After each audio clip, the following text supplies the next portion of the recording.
የዛኛው ሳምንት ቀለበት እንዳሰረችና በቅርቡ እንደምታገባ ሴት በጣም የምወደውን ፊልም ልጋብዛችሁ። እናም ኮመንት ላይ እባካችሁን እንኳን ደስ አለ ወይ ደግሞ እንኳን ደስ አለሽ እያላችሁ ጻፉልኝ። ምክንያቱም ሁሌም ፊልም እንደለቀኩኝ ፊልሙን ካየው በኋላ ኮመንት ስለሚያደርግ ማየቱ አይቀርም። የኔ ቤተሰቦች ደግሞ አሳፍራችሁኝ አታውቁም። ሁሌም ቢሆን መልካም ምኞት ነው የምትመኙልኝ። ለዚህም በጣም ነው የማመሰግነው። ሁሌም ይህንን ፊልም ካየው በኋላ ካፈቀሩ አይቀር እንደዚህ ነው ብዬ ነበር የማስበው። እናንተስ ምንድን ነው የምታስቡት? ምናልባት ይህንን ፊልም ካያችሁ በኋላ ስለ ፍቅር ያላችሁ አመለካከት መጥፎ ቢሆን እንኳን ይቀየራል ብዬ አስባለሁ። የቤተሰብ ቁጥራችን 46,000 ገብቷል። ለዚህም በጣም ነው የማመሰግነው። አሁንም ቢሆን ቤተሰባችን 50,000 እንዲገባ ቤተሰብ ካልሆናችሁ ሰብስክራይብ ያደረጋችሁ እባካችሁ ቤተሰባችሁ አድርጉኝ። ሌላው ደግሞ ሁል ጊዜም እንደምታደርጉት የምሰራቸው ፊልሞች ሌሎች ሰዎች ጋር እንዲደርስ የላይክ ምልክቷን መጫን እንዳትረሱ። የፊልሙን ርዕስ የምትፈልጉት ከሆነ ከታች ታይትል ላይ ጽፍላችኋለሁ። ወደ ፊልሙ ታሪክ ስንሄድ ፊልሙ ሲጀምር ሊዮና ፔጅ የተባሉ ባልና ሚስቶች በጣም ከመሸ በኋላ ከሲኒማ እየወጡ ያሳየናል። ሁለቱም ፈጠን ብለው ወደ መኪናቸው ይገባሉ።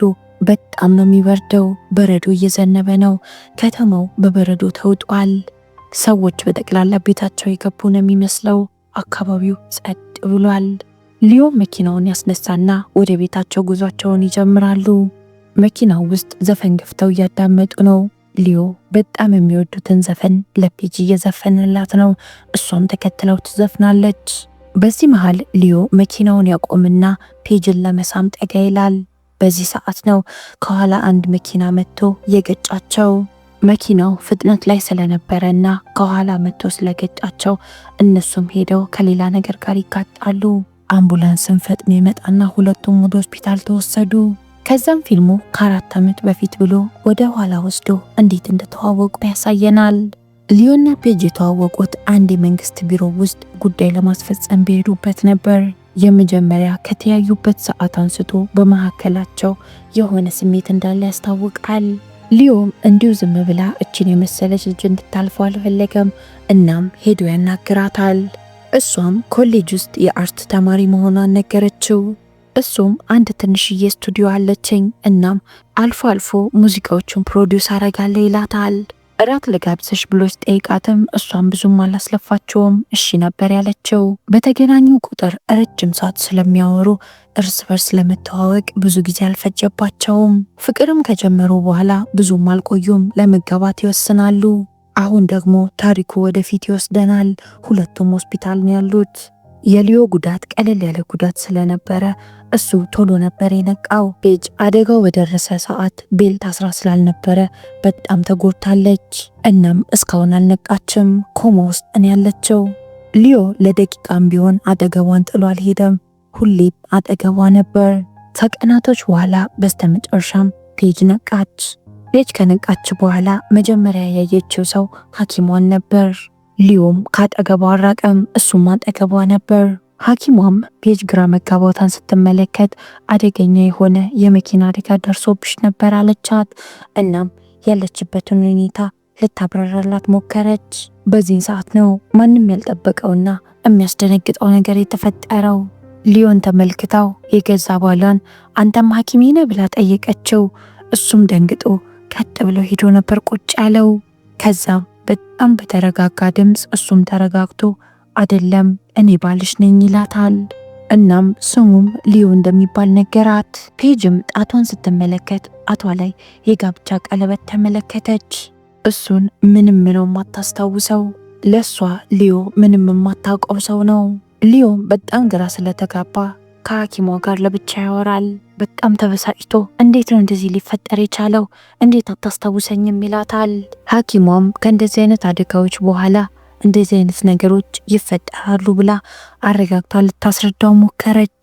በዛ ላይ ደግሞ ቀስ እያለች ልታስታውስም ትችላለች። ካልሆነም የተወሰነ ያህል ነገር የምታስታውስም ይመስለኛል፣ እርግጠኛ መሆን አንችልም ትለዋለች። በዛ ላይ ደግሞ አንተ አጠገቧ ሆነ ሁሉንም ነገር ልታስታውሳት ይገባል፣ ካጠገቧ እንዳትርቅ አለችው። ሊዮ ምንም ያህል ስሜቱ ቢጎዳ ግን ሚስቴ ትድናለች የሚለውን ተስፋ ሊያጣው አልፈለገም። ፔጅም ከነቃችበት ሰዓት ጀምሮ ስለ ራሷ እሱን ጥያቄዎች መጠየቅ ጀመረች።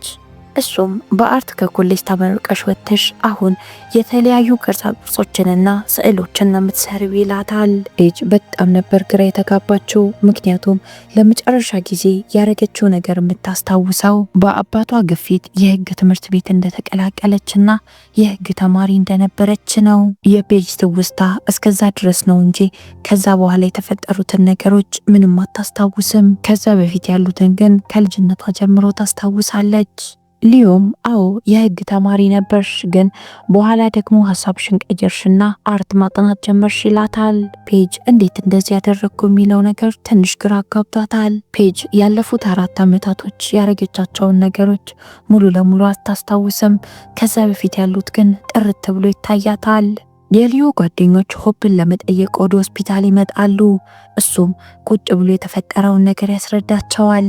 እንደ እውነቱ ከሆነ ሊዮ በጣም ደብሮታል እና ማዝኗል። እነሱም በተቻላቸው አቅም ሊያጽናኑት ይሞክራሉ። ምንም አታስብ፣ በሁሉም ነገር ከጎንህ ነን፣ እኛም እናግዛለን አሉት። ሊዮ ስራ ደርሶ ሲመለስ ፔጅን የነበረችበት ክፍል አጣት። በጣም ነበር የተነገጠው። እናም ወደ ነርሷ ይሄድና ፔጅ ወዴት ሄደች ብሎ ይጠይቃታል። ነርሷም እዚሁ ሆስፒታል ነች፣ ግን ወደ ቪአይፒ ክፍል ተዘዋውራለች ብላ ነገረችው። ይሄ ቪአይፒ ክፍል የሚባለው በጣም ውድ ነው፣ ከነበረችበት ደግሞ ምቾቱም ይለያል። እሱም ፈጠን ብሎ ወደዛ ክፍል ሲሄድ የፔጅን ቤተሰቦች ተመለከታቸው። አባትና እናቷ አብረዋት ነበሩ። የፔጅ አባት ሊዮ ላይ በጣም ተናዶበታል። ልጄ እንደዚህ ተጎድታ ለምን አልደወልክልኝም ብሎ ተቆጣው። ሊዮም በጣም ያፍርና ግራ ተጋብቶ ቤተሰቦቿን ይቅርታ ጠይቃቸው። ስለሷ መዳን ስጨነቅ ለእናንተ መደወል እንዳለብኝ እረስቼ ነው አላቸው። የሚቀጥለው ቀን ፔጅና ሊዮ እዛው የሆስፒታሉ ካፍቴሪያ ውስጥ ቁጭ ብለው እሷ የተለያዩ ጥያቄዎች ተጠይቀው ጀመር። እንዴት እንደዚህ ሊሆን ቻለ? እንዴት ቤተሰቦቼን ሳትተዋወቃቸው ልንጋባ ቻለን ብላ ጠየቀችው። እሱ እኔ ቤተሰቦችሽን ያልተዋወቅኩት ከቤተሰቦችሽ ጋር ተጣልተሽ ስለነበረ ሙሉ ለሙሉ ከነሱ ጋር ያለሽን ግንኙነት አቋርጠሽ ነው ከኔ ጋር ፍቅር የጀመርሽው ይላታል። በዚህ መሃል ነው ፔጅ ሊዮ ላይ ዱቡዳ የጣለችበት። እኔ ለመጀመሪያ ጊዜ ፍቅረኛ ሆኖ እማቀው ሰው ጄረሚ ይባላል። እናም ቀለበት አስረን ነበር አለችው። ሺህ ጊዜ ብንጋባ ምንም አላስታውስህም፣ ምን ብዬ ነው ተመልሼ አንተ ጋር መጥቼ ካንተ ጋር ምኖረው ትለዋለች። አፍቅሬክ ባይሆንስ ካንተ ጋር እየኖርክ የነበረው ካንተ ጋር ያለኝ ህይወት ደስተኛ እንደነበርኩበት በምን እርግጠኛ ስሆናለሁ አለችው። በዚህ ሰዓት ሊዮ የእውነት ተዋደው ወደ ፍቅር እንደገቡ ሊያረጋግጥላት የሚችል ነገር መፈለግ ይጀምራል። ፔጅ እቃዋን ሰብስባ ከቤተሰቦቿ ጋር ልክ ልትሄድ ስትል ሊዮ ፈጠን ብሎ ሆስፒታል ይደርስና ይህ አደጋ ከመድረሱ ከአንድ ቀን በፊት የላከችለትን የድምፅ መልእክት ያሰማታል። የድምፅ መልእክቱ ላይ ድምጿ በጣም ደስተኛ ይመስላል እና ምን ያህል እንደምትወደውም ትገልጽለታለች። ፔጅ ይህንን ድምፅ ከሰማች በኋላ ሊዮን እወደው ነበር ማለት ነው ብላ ማሰብ ትጀምራለች። በዚህ ሰዓት ፔጅ ከቤተሰቦቿ ጋር ለመሄድ ያሰበችውን ሀሳብ ትተወውና ከሊዮ ጋር ሄዳ ህይወቷን ለማየት ወሰነች። ቤተሰቦቿ ከሱ ጋር እንድትሄድ አልፈለጉም ነበር። እሷ ግን ወደ ኖርኩበት ቤት ስመለስ ድጋሚ ትውስታዬን አገኛለሁ ብላ ልታሳምናቸው ሞከረች። ያልተመቸን ወይም የደበረኝ ነገር ካለ አታስቡ፣ ደውዬ ጠራቸዋለሁ ትላቸዋለች። ሊዮም ፔጅን ይዟት ወደ ቤታቸው ይሄዳሉ። ልክ ቤት እንደደረሱ ጓደኞቻቸው እንኳን ደህና መጣሽ በሚል ምክንያት ፕሮግራም አዘጋጅተው ሁሉም በየተራ ያቅፏት ጀመር። ሊዮ የምታውቃቸውን ሰዎች ምናልባት ስታይ ወይ አንዱን ወይ ሁለቱን ልታስታውስ ትችላለች ብሎ ነበር ያሰበው። ግን ነገሮች እሱ እንዳቀደው አልነበረም። ፔጅ አንዳቸውንም አላስታወሰችም። አለማስታወስ ብቻ ሳይሆን በተሰበሰበው ሰው በጣም ተናዳ ጥላው ወደ ሌላ ክፍል ገባች። ሊዮም እሷን ምቾት ስላልተሰማት ጓደኞቹን ይቅርታ ጠይቆ ወደ ቤታቸው እንዲሄዱ ይሸኛቸዋል። የሚቀጥለው ቀን ጠዋት ፔጅ ከእንቅልፏ ስትነሳ ሊዮ ቁርስ ሰርቶ ነበር የጠበቃት። ወደ ስራ መሄድ ነበረበት፣ ግን እሷን ቤት ውስጥ ብቻዋን ጥሏት መሄድ ትንሽ አስፈርቶታል። ፔጅም ምንም ችግር የለውም አታስብ፣ ሂድና ስራህን ስራ አለችው። ሊዮ ከመሄዱን በፊት የመኪናዋን ቁልፍና አዲስ የገዛላትን ስልክ ይሰጣታል። ስልኩ ላይ የኔንም የስራ ቦታዬንም ስልክ ሴቭ አድርጌያለሁ፣ ምንም ነገር ቢፈጠር ደውይልኝ ይላታል። ሊዮ ወደ ስራ ሲገባ የስራ ባልደረባው ሊሊ ከሱ ቀድማ ስራ ገብታ ነበር። ፔጅ ብቻዋን ቤት ውስጥ እንደመሆኗ መጠን ቤት ውስጥ ነገሮችን መበርበር ትጀምራለች። እናም አንድ ቪዲዮ አገኘች። እሷና ሊዮ ሲጋቡ የተቀረጸ ቪዲዮ ነው። ከሁኔታዋ እንደሚያስታውቀው ቪዲዮ ላይ ራሷን እንደምታየው ሊዮን በጣም ነው የምትወደው። አሁን ግን ለምን ያንን ስሜትና ያንን ፍቅር እንደማታስታውስ እሷም አልገባትም። በኋላም ፔጅ እቃ ለመግዛት ከቤት ትወጣለች። ከዛም ወደ ቤት ለመመለስ መንገዱ ይጠፋባታል። ክፋቱ ደግሞ ሊዮ የሰጣትን ስልክ ቤት ውስጥ ጥለው ነበር የወጣቸው። የሱን ስልክ ቁጥር በቃሉ አታውቀውም። ሊዮ በጊዜ ነበር ወደ ቤት የተመለሰው። ቤት ውስጥ ፔጅ አልነበረችም። በጣም ደንግጦ ልክ ሊደውልላት ሲል ቤት ውስጥ ስልኳን ጥላ እንደወጣች ተመለከተ። እናም በቃ ጠፍታ ነው ብሎ በጣም ተናዶ ሊፈልጋት ወጣ። እሷን ፍለጋ ከየት መጀመር እንዳለበት በጣም ነበር ግራ የተጋባው። ፔጅም አንድ ሱቅ ትገባና አንድ ሰውን ስልክ አስደውለኝ ብላ ጠየቀችው። እናም የእናቷን ስልክ በቃሏ ስለምታስታውስ እናቷ ጋር ደወለችላትና ያለችበትን ቦታ ነግራት መታ እንድትወስዳት አረገች።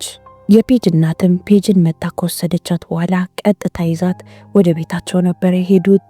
ፔጅ ቀኑን ከእናቷ ጋር ቤታቸው አሳለፈች። ከዛም መልሳ ይዛት ወደ ቤት መጣች። በዚህን ሰዓት ሊዮ የሚያደርገው ነገር ግራ ገብቶት ቤት ውስጥ ቁጭ ብሎ እየጠበቃት ነበር። እሷም ወደ ቤት ከመጣች በኋላ ቤቱ ጠፋብኝና እናቴ ጋር ደወልኩላት አለችው። እናም ረስታው ስልኩን ቤት ውስጥ ጥላም እንደወጣች ነገረችው። እንደ አጋጣሚ ደግሞ ስልክን በቃል ያላቀውም አለችው። የሚቀጥለው ቀን ምሽት የፔጅ እናት ለእራት ቤታቸው እንደጋበዘቻቸውም ነገረችው። ምቾት ካልተሰማውና መሄድ የማይፈልግ ከሆነ መሄድ እንደማይችልም ትነግረዋለች። እሱ ግን እሄዳለሁ ነበር ያላት። እንደተባለውም የሚቀጥለው ቀን ፔጅና ሊዮ ተያይዘው የሷ ቤተሰብ ቤት ይሄዳሉ። ሙሉ ቤተሰቡ እየጠበቃቸው ነበረ። የፔጅ እህት ነበረች፣ እጮኛዋም አብሯት ነበር።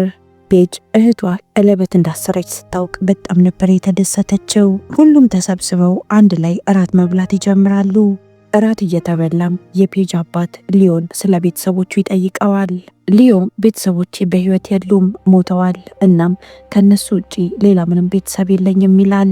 ፔጅን ተዋውቂያት ከሷ ጋር ከተጋባንና አብረን መኖር ከጀመረን በኋላ ቀሪ ቤተሰቤ ሁሉ ነገር እሷ ነች አላቸው።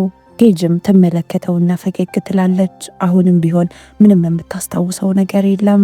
እራት ከተበላም በኋላ ፔጅ ከእህቷ ጎይንና ከጮኛዋ ራያን ጋር አንድ ላይ ለመዝናናት ወደ ክለብ ይሄዳሉ። እዛው ክለብ ውስጥ ፔጅ ጀረሚ የተባለ ሰው ታገኛለች። ይህ ሰው የፔጅ የቀድሞ ጮኛዋ ነበር። ፔጅ ይህንን ሰው ስታገኘው በጣም ነበር የተደሰተችው። ሊዮ ፊቷ መቀያየሩን ሲመለከት በጣም የተናደደ ይመስላል። ሊዮም ለምን እወረዳለሁ ብሎ ነው መሰለኝ ጠጋ ይልና ራሱን የፔጅ ባል ነኝ ብሎ ለጀረሚ ያስተዋውቃል። ጀረሚም ታዲያ የሚጠጣ ነገር ላምጣላችሁ፣ ምን ላምጣላችሁ ብሎ ሲጠይቃቸው ፔጅ ከአንዳንድ በሀሳቡ ተስማምታ የምትፈልገውን ነገር ተናገረች። ጀረሚም መጠጡን ሊያመጣ ይሄዳል። ሊዮ ምንም ምቾት የተሰማው አይመስልም። ምክንያቱም አይኑ እያየ የገዛ ሚስቱ ከሌላ ወንድ ጋር ፍለርት እያደረገች ነበር። አሁን በዚህን ሰዓትና በዚህ ሁኔታ ውስጥ ከጀረሚ ጋር መጣላትም ሆነ መደባደብ አይፈልግም። የሚቀጥለው ቀን ሊዮ የተፈጠረውን ነገር በጠቅላላ ለስራ ባልደረባው ይነግራታል። ምንም የማላቃት ሰው እየሆነችን ያለችው፣ አይኔ እያየ ሌላ ሰው እየተመለከተች ፈገግ ስትል ንዴቴን ዋጥ አርጌ የትላንቱ ምሽት አሳለፍኩት ይላል። ሊዮ የተሰማውን ስሜት ነገራት። በሷና በጀረሚ መሃል የሆነ የተቀመጥኩ መጋረጃ የሆንኩ ያለ የመሰለኝ ነው አላት። ሊሊም ካዳመጠችው በኋላ ፔጅ ከዚህ በፊት አንዴ ካፈቀረች አሁንም ድጋሚ እንዳዲስ አታፈቅርህም ማለት አይቻልም፣ ድጋሚ እንድታፈቅርህ አድርጋለችው። ሊዮም ሀሳቡን በጣም ይወደውና ለመሞከር ያስባል። በተመሳሳይ ሰዓት ፔጅ ጀረሚ የት እንደሚሰራ ካረጋገጠች በኋላ ቀጥታ ወደሱ ቢሮ ነበር የሄደችው። ከዛም ላናገር እፈልጋለሁ ብላ ቢሮ ገብታ ቁጭ አለች። እሱም የተፈጠረውን ነገር ያብራራላት ጀመር። ቀለበት አስረን ነበረ፣ የሰርጋችንም ቀን ተቆርጦ እየተዘጋጀን ነበር አላት። ግን ምን እንደተፈጠረ ሳይታወቅ አንቺ ሀሳብሽን ቀየርሽ፣ ወዲያው የህግ ትምህርትሽን አቆምሽ፣ ከቤተሰቦችሽም በጣም ራቅሽ እና የማይታወቅ ሰው አገባሽ ይላታል። ከዛም ሌላ ኮሌጅም ገብተሽ አርት አጠናሽና በዛው ስራሽን ጀመርሽ አላት። ፔጅ ጀረሚን እንደጎዳቸው ሲገባት በጣም ነበር የጥፋተኝነት ስሜት የተሰማት። በተለይ ደግሞ አሁን ላይ የማታውቀው ስሜት ለጀረሚ እየተሰማት እየመጣ ነው። ጀረሚ አሁን ላይ አዲስ ፍቅረኛ እንዳለችውም ነገራት። ሮዝ ትባላለች። ፔጅ ሮዝን ታውቃታለች። ሮዝ ማለት የእህቷ ጓደኛ ናት። እሱም በቅርቡ ቀለበት ላረግላት አስቤያለሁ ይላታል። ፔጅም እየከፋትም ቢሆን እንኳን ደስ አለህ አለችው። የዛን ቀን ምሽት ፔጅ ቤት ውስጥ ያሉትን ፎቶዎች በጠቅላላ ታወጣና የምታስታውሰውንና የማታስታውሰውን ጊዜ መለየት ትጀምራለች። ሊዮም ወደ ቤት ከመጣ በኋላ ትንሽ ካወራት በኋላ ኪል ስትደረግ በጣም ደስ እንደሚላት ስለሚያውቅ እሱም ሊነካካት ይሞክራል። የሚገርመው ነገር እንደ በፊቱ አልሳቀችለትም። እንደውም ተናዳ በጣም ነበር የተቆጣቸው። ሊዮ ባደረገው ነገር በጣም ሼም ይዘውና ምንም አማራጭ ስለሌለው ፊቱን አዙሮ ይሄዳል። ፔጅም የሚቀጥለው ቀን ቅርጻ ቅርጾችን የምሰራበት ቦታ ውሰደኝ ብላ ጠየቀችው። እሱም ይዟት ፔጅ ወደምትሰራበት ወርክሾፕ ይዟት ይሄዳል። ፔጅ አሁንም ቢሆን ምንም እያስታወሰች አልነበረም። ቅርጻ ቅርጾችን እንዴት ትሰራ እንደነበር ራሱ እያስታወሰች አይደለም። አደጋው ከመፈጠሩ በፊት እየሰራሽ የነበርሽው ስራ ይህን ስራ ነው፣ የምታስታውሽ ከሆነ ለመስራት ሞክሪ ይላታል። ሊዮ አብዛኛው ጊዜ ስትሰራ የምታዳምጠውን ሙዚቃ ይከፍትላታል። ታስታውሳለች ብሎ ነበር ያሰበው። ያደረገው ነገር ግን የባሰ ፔጅን አናደዳት። በጣም ተናዳ ሙዚቃውን ዝጋልኝ ብላ ጮኸችበት። ሊዮ ሙዚቃውን ከዘጋው በኋላ እሱም በጣም ተናደደና መልሶ ጮኸባት። እኔ በቻልኩት አቅም ልረዳሽ እየሞከርኩ ነው፣ አንቺ ግን ራስሽን እንኳን እየረዳሽው አይደለም ይላታል። አሞሻል ብዬ ስላሰብኩኝ በጣም ትዕግስተኛ ለመሆን እየሞከርኩ ነው፣ ግን ትዕግስቴን በጣም እየተፈታተንሽ ነው ይላታል። በጣም ተናዶና ተጎድቶ ሊዮ ወርክሾፑን ለቆ ወጣ። የሚቀጥለው ቀን ጠዋት የፔጅ አባት ይመጣና የእህትሽ ሰርግ ከ2 ቀን በኋላ ነው ይላታል። እናም ሰርጉን በማስመልከት ወደ እነሱ ሊወስዳት ነበር የመጣው። ሊዮ ምንም ያህል ምቾት ባይሰማውም እሺ ሂጂ ከማለት ውጪ ምንም አማራጭ አልነበረውም። በተለይ ደግሞ ፔጅ ወደ ቤተሰቦቿ ቤት ለመሄድ ምን ያህል እንደጓጓች ሲመለከት በጣም ነበር የተናደደው። ፔጅ ከአባቷ ጋር ለመሄድ እቃዎቿን መሰብሰብ ጀመረች። ከመሄዷን በፊት ሊዮ አትመለስም ብሎ ስለፈራ ያቅፋትና ይሰናበታታል። ሊዮ ብቻዋንም ሊተዋት ስላልፈለገ ወደ ተዘጋጀው ፕሮግራም ከስራ በኋላ ወደ ማታ ጊዜ ይሄዳል። እዚህ ፕሮግራም ላይ ሊዮ ፔጅን ካገኛት በኋላ አውቃለሁ ከዚህ በፊት ያሳለፍናቸውን ጥሩ ጊዜ አታስታውሽም፣ ፍቅር ውስጥም እንዴት እንደገባን ምንም የምታውቂው ነገር የለም፣ ግን እስኪ እንሞክር፣ እንደ አዲስ ፍቅራችንን እንጀምር ይላታል። እሷም በጣም ነበር በሀሳቡ የተደሰተችው። የዛን ቀን ምሽት ፕሮግራሙ ካለቀ በኋላ ሊዮና ፔጅ ተያይዘው ወደ አንድ ቦታ ይሄዳሉ። ሊዮ ለመጀመሪያ ጊዜ ይዟት ወደ ሄደው ካፌ አሁንም በድጋሚ ይዟት ይሄዳል። የመጀመሪያ ቀን የበሉትን ምግብና የበሉትን ዲዘርት ይበላሉ። ከዛም ወደ ውሃ ዳር ይዟት ይሄዳል። ሁሉም ቦታ ይዟት ከሄደ በኋላ ከዚህ በፊት እዚህ ቦታ መተን እንደዚህ አድርገን ነበር እያለ ይነግራታል። በኋላም ሊዮ ወደ ቤተሰቦቿ ቤት ይመልሳታል። የሚቀጥለው ቀን የፔጅ አባት አሁንም በድጋሚ ወደ ሕግ ኮሌጅ እንድትመለስ ይጠይቃታል። የኮሌጁን ዲን አናግሬዋለሁ፣ የቅርብ ጓደኛዬ ነው እና ትምህርትሽን ካቆምሽበት መቀጠል እንደምትችይ ነግሮኛል ብሎ ትምህርቷን እንድትቀጥል የሚያስችላት ዶክመንት ይሰጣታል። ፔጅ እሱ ፊት ደስተኛ የሆነች ነበር የመሰለችው፣ ግን ውስጡን የእውነት ደስተኛ አልነበረችም። ብዙም ሳይቆይ የፔጅ እህት ጎይንና ጦኛዋ ራይን ይጋባሉ። አሪፍ የሰርግ ፕሮግራምም ተከናወነ። ሊዮም እዚህ ሰርግ ላይ ተገኝቶ ነበረ፣ ፔጅን ብቻዋን ትቶ ላለመሄድ። ሰርጉ ላይ ሊዮ በጣም ብቸኛ የሆነ እየመሰለው ነበር።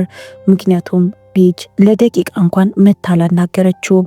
ከሌሎች ቤተሰቦቿና ከጓደኞቿ ጋር ጥሩ ጊዜ እያሳለፈች ነበር። ከሁሉም በላይ በጣም ልቡን የሰበረው ነገር ደግሞ ፔጅ ጄሬምን የምታይበት አስተያየት ነው። ሊዮ ብቻውን ቁጭ ብሎ አልኮል መጠጣት ይጀምራል።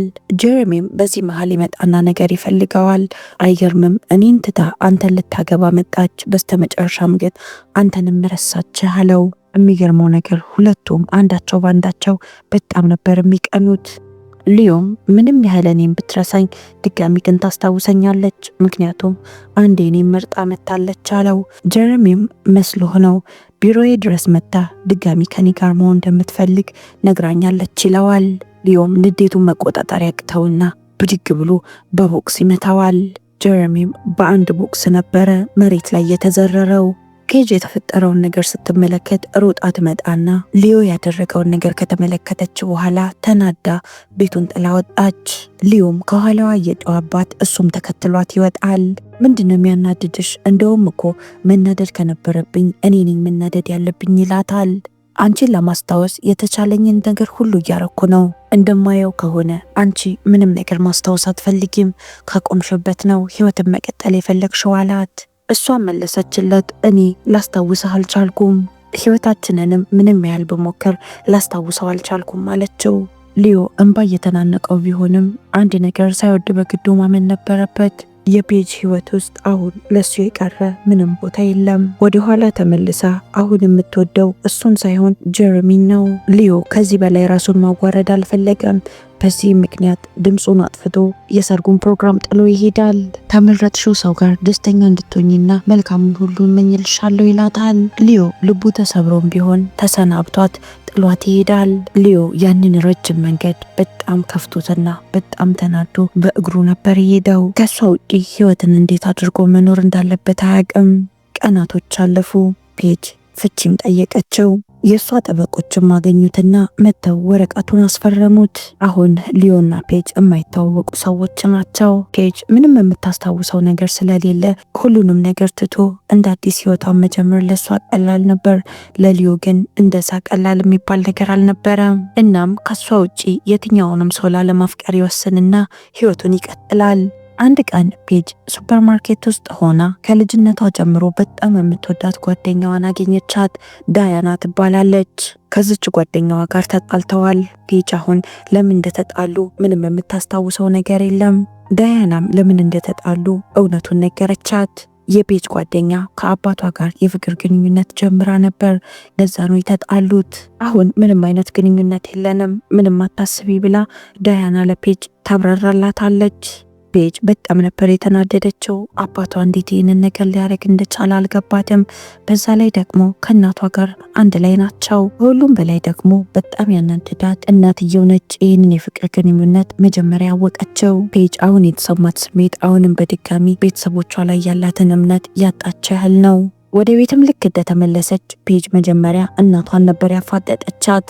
አባቴ ከልጅነት ጓደኛዬ ጋር ፍቅር እንደጀመረ እያወቅሽ እንዴት እስካሁን አብረሽ ሆንሽ አለቻት። ከዛም ወደ ሊዮ ጋር ትሄድና ለምንድን የዋሻኸኝ? ለምን እውነቱን አልነገርከኝም አለችው። የዛኔ ከቤተሰቤ ጋር የተጣላሁበትን ምክንያት ለምን አልነገርከኝም ትለዋለች። እሱም ይህንን ነገር የመናገር ለእኔ ቦታው አልነበረም፣ እናም ለቤተሰቦችሽ ያለሽን ክብርና ቦታ በእኔ ምክንያት እንድታጪና እንድጠያቸው አልፈለግኩም ይላታል። እኔን መርጠሽኝና ፈቅደሽ እንድትወጂኝ ነው የምፈልገው። ቤተሰብ ስለሌለሽና አጠገብሽ ማንም ስለሌለ ከኔ ጋር እንድትሆኝ አልፈልግም አላት። አሁንም ቢሆን ቤተሰቦችሽ ምንም ነገር ቢያደርጉ ያው ቤተሰቦችሽ ናቸው፣ አትጥያቸው፣ ሙሉ ለሙሉ ጥለሻቸው አትጥፊ አላት። ፔጅ በተናገራት ነገሮችና ባደረጋቸው ነገሮች በጠቅላላ ምን ያህል ጥሩ ሰውና ለራሱ የማያስብ ሰው እንደሆነም ተረዳች። ፔጅ አሁንም በድጋሚ የህግ ትምህርቷን ትታው አርት ለመማር ወደ ሌላ ኮሌጅ ገባች። አንድ ቀን ጀረሚና ፔጅ ይገናኛሉ። እናም ከፍቅረኛው ጋር እንደተጣላ ነገራት። አሁን ዝግጁ ነኝ፣ አሁን አንድ ላይ መሆን እንችላለን፣ ፍቅራችንን መጀመር እንችላለን ይላታል። ፔጅም እንዴት እንደዚህ ታደርጋለህ ብላ የሚያደርገው ነገር ግራን የገባት። እኔ እኮ ያለፈ ህይወቴን ማላስታውስ ሰው ነኝ፣ እናም ለማስታወስ እየሞከርኩኝ ነው። አሁን ምን ብዬ ነው ካንተ ጋር ፍቅር የምጀምረው ትለዋለች። የፔጅ አባት ያለችበት ድረስ ይመጣና ባደረገው ነገር በጣም እንዳፈረና ላደረገው ነገር በጠቅላላ ይቅርታ ይጠይቃታል። በምንም አይነት ሁኔታ ውስጥ አባትሽ ነኝ፣ እናም እኔን በመጥፎ ነገሮች እንድታስታውሽኝ አልፈልግም ይላታል። ፔጅም ምንም ነገር ብታረግ ምንም ቢፈጠር ሁሌም ቢሆን አንተ አባቴ ነህ አለችው። እናም ይቅር ትለዋለች። ፔጅ አሁንም በድጋሚ ስዕሎችን መሳል ትጀምራለች። ቀስ እያለች ስዕልን ምን ያህል ተወደው እንደነበር ማስታወሰች። በተመሳሳይ ሰዓት ሊዮ ፔጅን ማስታወስ ስላልፈለገ ለራሱ ምንም ጊዜ አይሰጥም። አብዛኛው ሰዓት ስራ በመስራት ነው የሚያሳልፈው። አንድ ቀን ፔጅ ከሊዮ ቤት የመጣውን እቃዎቿን እየነካካች እያለ ለሊዮ የጻፈችለትን ወረቀት አገኘችው። የተጋቡ ቀን የጻፈችው ጽሑፍ ነበር። ወረቀቱ ላይ ሁሌም ቢሆን እንደምትወደውና ችግራቸውን አብረው ሁሌም እንደሚፈቱ ቃል ገብታለታለች። እነዚህ ቃላቶችን ስትመለከት ፔጅ የተለየ ስሜት ተሰማት፣ ግን ምንም ነገር አላደረገችም። ቀለል አድርጎ ይህ አደጋ ከተፈጠረና ፔጅና ሊዮ ከተራራቁ 2 ዓመት ሊሆናቸው ነው። ሊዮ እሱና ፔጅ አዘውትረው ወደሚመገቡበት ሬስቶራንት ሊገባ ሲል ከኋላው ፔጅን ተመለከታት። አንተ አላወቅም እንጂ እዚህ ከተማ መኖር ከጀመርኩ እኮ 6 ወር ሆነኝ አለችው። የህግ ትምህርቷን አሁንም በድጋሚ አቁማ ድጋሚ አርት እንደተማረችም ነገረችው። ከዛም ታስታውሳለህ ይሄ ካፌ እኮ ሲዘጋብን ሁሌም ቢሆን ሌላ የምንሄድበት ካፌ ነበር ትለዋለች። ሊዩም በጣም ተገርሞ አስታወሽ ማለት ነው ይላታል። እሷም አስታውሽ አይደለም በተለያየንባቸው ጊዜያቶች ውስጥ የድሮ ጓደኛችንን ሶኒያን አገኛት ነበር። እሷ ብዙ ነገር ትነግረኝ ነበር ለዛ ነው አለችው። ከኔ ጋርም ከተለያየን በኋላ ሌላ ሰው አልፈልግም ብለ ብቻህንም እንደሆንክ ነግራኛለች ትለዋለች። እናም ሁለቱም ፈቃደኛ ሆነውና ተስማምተው እንደ አዲስ ፍቅር ለመጀመር ይወስናሉ። በጣም ደስተኛ ሆነውም ህይወታቸውን ቀጠሉ። የዚህ ፊልም ታሪክ እዚህ ላይ ያበቃል። በጣም የምትወዱት ሰው አብራችሁት እየኖራችሁ የሆነ ቀን እንደዚህ ቢረሳችሁ ምን ታረጋላችሁ? ልታስታውሱት ትሞክራላችሁ ወይስ ይሁን ብላችሁ ትታችሁት አዲስ ህይወት ትጀምራላችሁ? ሀሳብ አስተያየታችሁን ልክ እንደ ሁሌው አሁንም ቢሆን ጻፉልኝ። እስካሁን አብራችሁኝ ስለቆያችሁ በጣም ነው መሰግነው። ዛሬም ሁልጊዜም እንደምታደርጉት ላይክ፣ ሼር፣ ሰብስክራይብ ማድረግ እንዳትረሱ። እወዳችኋለሁ። ቻው